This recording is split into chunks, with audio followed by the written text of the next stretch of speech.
Hi, my name is Andrea Lingle. Welcome to Writing Practice. We're continuing right now with our series during the summer on the basics of writing practice. So if you're wondering, how does writing practice work? What are the different parts of it? Why do we do those parts? If you've listened to me rattle off the rules for writing practice over and over, and you wonder, what's the point of keeping your pen moving or writing quickly or any of these other things, this is what this series is about, just unpacking some of the ways that we do writing practice. So this week, we just have a few more of these left, and then we'll be starting another series that I'm so excited about. This one will be using a cool new book that I've been exploring. This one is The Boy, the Mole, the Fox, and the Horse, and it's basically illustrated.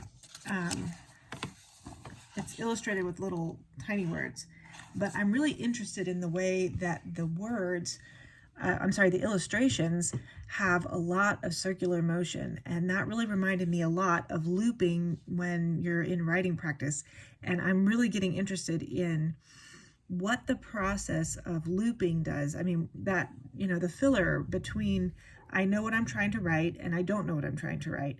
And I suggest, and my teacher, Natalie Goldberg, suggests keeping your pen moving and just using little loops. And I think, other than just keeping your pen moving, there's some really interesting things that are going on there. So I'm excited about that new series. But that'll be coming up the week of August 25th. So we have a few more weeks left in this. So this week we're talking about writing what you know. If you've ever taken a writing class, that is one of the mantras.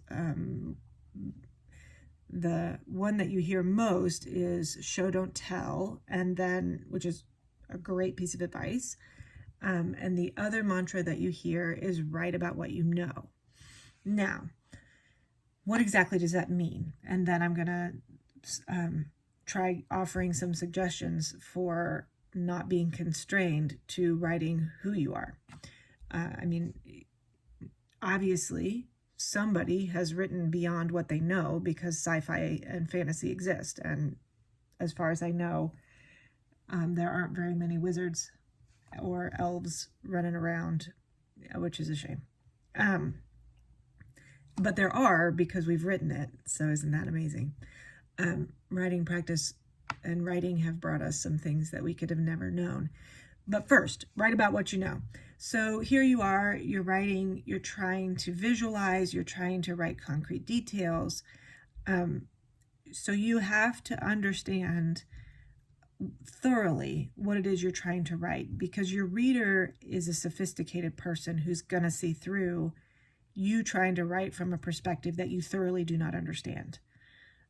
If you're trying to write as a 4-year-old and you've never met one, your opinion of what that's going to be is going to be a little bit thin.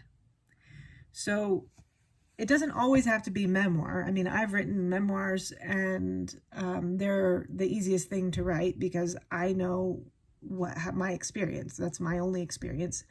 But it's not the only thing I've written.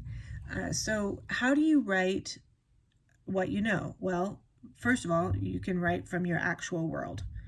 I write from a cul-de-sac in the suburbs as a mom of several, and that informs a lot of what I do. I've spent a lot of time in my garden. That informs a lot of what I do. I compost a lot, and if you read anything I've written, you know that because I talk about it a lot. So we tend to inhabit the spaces that we're comfortable with because they speak to us, and we can speak to them from a deep place. So if you're trying to bring a character alive that you don't know, that you aren't, say it's a fictional character or a historical character, it is your job as a writer to deeply understand that character, either by reading other things about them, experiencing other things about them, or using your imagination. One of my favorite stories in the Bible, because it seems so alive to me, is the story of the Syrophoenician woman who comes up to Jesus and asks him for a miracle, and he kind of blows her off and says, no, you're not part of my group. I don't want to throw my scraps to the dogs, something pretty inappropriate. And she kind of fires back at him that, she doesn't mind his opinion of her. He still thinks that the things that he drops to the floor are valuable enough for her to just sit under the floor and eat them, which, not a great moment in Jesus's life. But I have tried to inhabit that story from the point of view of somebody who understands the value of something enough to go after it. Now, I'm not a first century Syrophoenician. I have no idea what that would be like. I am a woman, so I can come from it from that perspective. I can come from it from Jesus's perspective because I can hook into the point of being a person in a position of authority who does something stupid. As a mom, that's a near constant for me. I often come to the end of my day and find that I have made more than one major oops.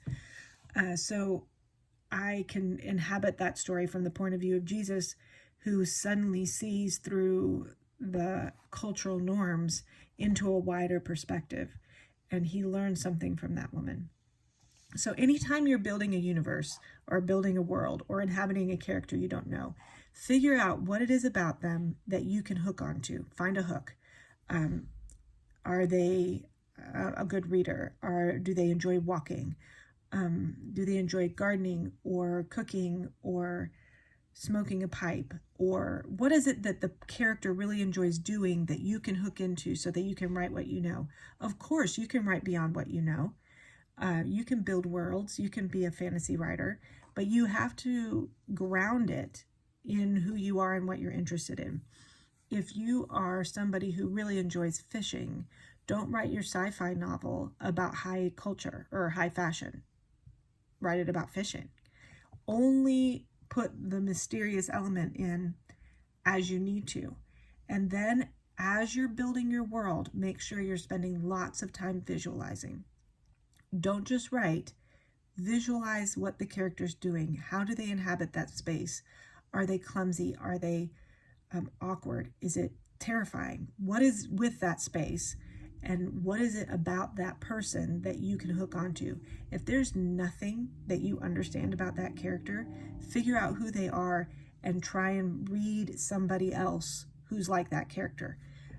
If you are writing about a monomaniac who is obsessed with power, read about Nero, or read about one of the many people who are like that. Kind of soak yourself in that psychology. Be willing to do a lot of work to build a character so that you can write what you know. If it's not your firsthand experience, make sure that you are well versed in it. Now, what does that have to do with writing practice? We're not supposed to, prep for writing practice, right? It's off the cuff. When we're doing writing practice, part of it is exploration and curiosity. And sometimes a character will jump into our writing practice and it feels like you don't know them. And so it feels hard to write. Take a moment and allow that character to sort of bloom and figure out what they're saying to you and figure out how they're trying to inhabit your writing. This is a great space for imagination and study and integrity and the hard work of reading and writing. Now, for this week's prompt, we're going to write 3 to 5 minutes, depends on what you have time for, 3 to 5 minutes on everything you know about bouncy balls. I want you to write everything you know about bouncy balls, from the first time you saw one to the sound they make, everything that you can think of about bouncy balls. Because the other thing about writing what you know is that you know a lot more than you think you do. Someone might be like, well, I'm not really into playing ball. Well, do you remember what it's like to drop a bouncy ball and the sound that it makes when it bounces off 2 or 3 walls, or the absolute exhilaration of dropping a bouncy ball from a high place, or bouncing it really hard off the floor and trying to hit the ceiling, and then when you do and before your mom screams at you, that feeling of power as you are able to ricochet it from the floor to the ceiling, back to the floor, and maybe back to the ceiling. Right.